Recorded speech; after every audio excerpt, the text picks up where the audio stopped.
jooks. teisel rajal Tartu Ülikooli Akadeemiline spordiklubi Indrek Reisberg, Lauri Savolainen, Markus Ellissaar, Rasmus Mägi. kolmandal rajal Rakvere kergejõustikuklubi Ike, Veiko Aunapuu, Mersin Võrno, Siim Suurküla, Henri Manninen.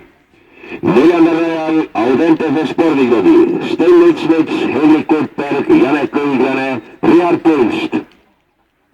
viiendal rajal Pärnu spordiklubi Aitlus Rain Kask, Timo Tiismaa, Jarmo Harjakas, Rait Veesalu. kuuendal rajal Tartu spordiselts Kalev, Kevin Jurs, Olari Poolakese, Jürgen Tohvri, Norman Ploom.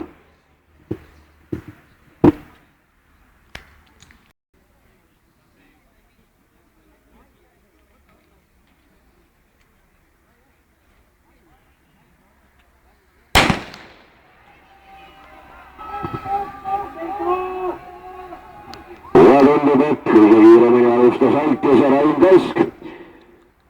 Teist toetus siis Aitlusele jooksmas Timo Tiismaa.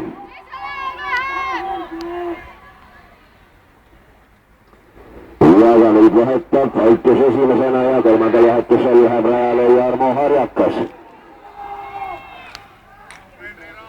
ja järele on võtmas Vike, kus kolmandat vahetust jooksmas Siim Suurküla.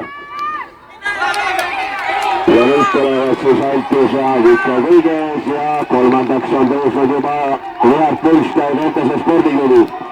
aga võidab siis Aitlus ja Rait Veesalu, teine Vike ja Henri Manninen, kolmas Audentese spordiklubi ja Richard Pulst.